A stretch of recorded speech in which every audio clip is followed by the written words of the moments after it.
Majapal sir from Vivekananda Senior Secondary School, Bani. Now we start the next concept of class 10th subject science.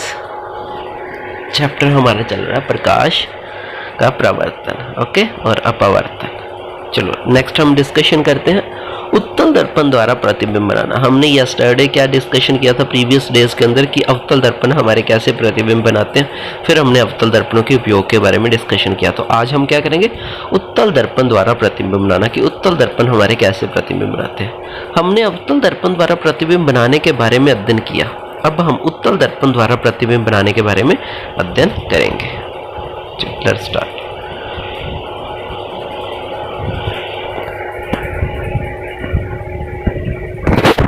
One second, next page करते हैं।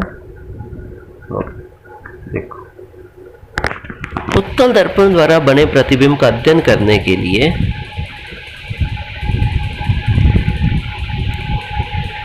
उत्तल दर्पण द्वारा बने प्रतिबिंब का अध्ययन करने के लिए हम बिंब की दो स्थितियों पर विचार करते हैं। ओके, इसके अंदर सिर्फ दो स्थितियां होती हैं। पहली स्थिति में बिंब अनंत दूरी पर रखते हैं। पहली स्थिति में देखो जो बिंब है वो अनंत दूरी पर रखा हुआ, ए के अंदर आपको डायग्राम ए दिख रहा है ना, उसके अंदर अनंत दूरी पर है। तथा दूसरी स्थिति में बिंब दर्पण के से एक निश्चित दूरी पर है, उसके अंदर हमें पता है कि कितनी दूरी पर है। बिंब की इन दो स्थितियों के लिए उत्तल दर्पण द्वारा बनाए प्रतिबिंब के किरण आरेखों को क्रमश चित्र 10.8 ए तथा 10.8 बी में दर्शाया गया। परिमाणों का संक्षिप्त विवरण सारणी 10.2 में दिया गया। ओके, तो सबसे पहले हम अनंत पर रखते हैं। ओके, सबसे पहले हमने क्या रखा, जो बिंब को अनंत पर रखा। अनंत से आपको पता हमेशा जो लाइट आती है वो पैरेलल आती है, समांतर लाइट आ रही है। लाइट समांतर आके जब हमारे उत्तल दर्पण से टकराएंगी तो वो क्या करेंगी, फैल जाएंगी। ओके, ये देखो, ये जो उत्तल दर्पण होता है ये लाइट को कभी भी इकट्ठा नहीं करता, फैला देता है। लाइट टकरा कर फैल जाती है, लाइट टकरा के बिल्कुल स्ट्रेट लाइन आई, ओके, फैल जाती है। तो फिर हमने तो लाइट को मीट करवाना है, तो फिर हम क्या करेंगे, डॉट डॉट कर लाइट को इस तरफ मीट करवाएंगे एक पॉइंट के ऊपर। ओके, इधर भी डॉट डॉट कर लाइट को इस पॉइंट पर जहाँ पे मीट करेगा वहां पर हमारा क्या बनेगा, प्रतिबिंब बनेगा। ओके, तो इस तरीके से आप करोगे। तो बीच वाली जो आपकी सीधी रेखा दैट इज द मुख्य अक्ष, उस रेखा को मुख्य अक्ष बोलते हैं। ओके, तो इस तरीके से जो फर्स्ट के अंदर देखो, अनंत पर जब हमने बिंब को रखा, प्रतिबिंब कहाँ पर बना, एफ के ऊपर बना, फोकस एफ पर दर्पण के पीछे बना। ओके, दर्पण के पीछे बना ना, अत्यधिक छोटा, बहुत ज्यादा छोटा बना, बिंदु के साइज का बना है, आभासी तथा सीधा बना। ओके, काल्पनिक बना और सीधा बना। और एक बात याद रखना कि काल्पनिक प्रतिबिंब को कभी भी स्क्रीन के ऊपर हम उतार नहीं सकते। ओके, हाँ जी। तो नेक्स्ट हमारा सेकंड है, जब हमारे पास बिंब की स्थिति हमें पता है कि बिंब कहाँ पर रखा है, तो मैंने क्या किया, बिंब को यहाँ पर रख दिया, किसी भी पॉइंट के ऊपर बिंब रख दिया। ओके, अब बिंब यहाँ पे रखा तो आपको पता है एक लाइन तो बिल्कुल सीधी जाएगी। ओके, ये लाइन क्या जाएगी, पैरेलल जाएगी मुख्य अक्ष के। और ये जो मिरर है कभी भी लाइट को इकट्ठा नहीं करता, ये उधर भगा देगा उसको।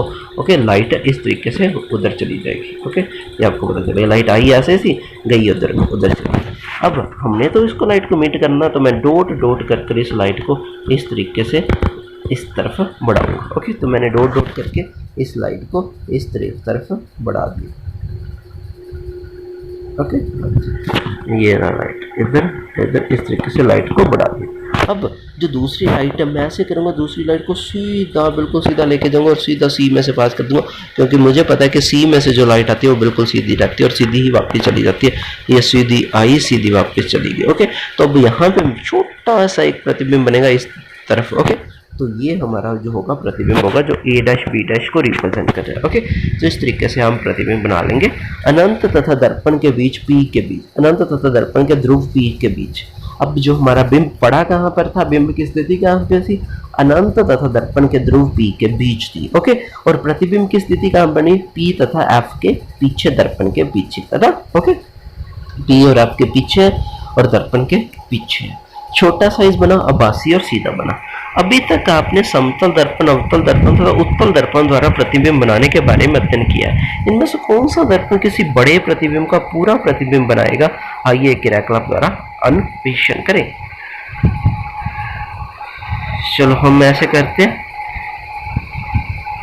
इसके उपयोग पढ़ते हैं। ये क्रियाकलाप आपके लैब के अंदर करवा दिए जाएंगे।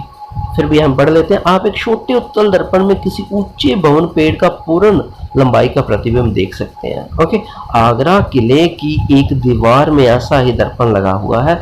यदि आप कभी आगरा किला देखना चाहें तो दीवार में लगे इस दर्पण से किसी दूरस्थ ऊंची इमारत मकबरे को देखने का प्रयास करें। मकबरे का स्पष्ट देखने के लिए आपको दीवार से सटी हुई छत पर ऊंची स्थान पर खड़ा होना चाहिए। उन्होंने बोला कि एक छोटे से उत्तल दर्पण के अंदर आप बहुत बड़ी किसी चीज का प्रतिबिंब देख सकते हैं। तो चलो इसकी प्रस्तुति का यूज कर हम इसके यूज को उपयोग करेंगे। इसको उपयोग करेंगे अवतल दर्पण को।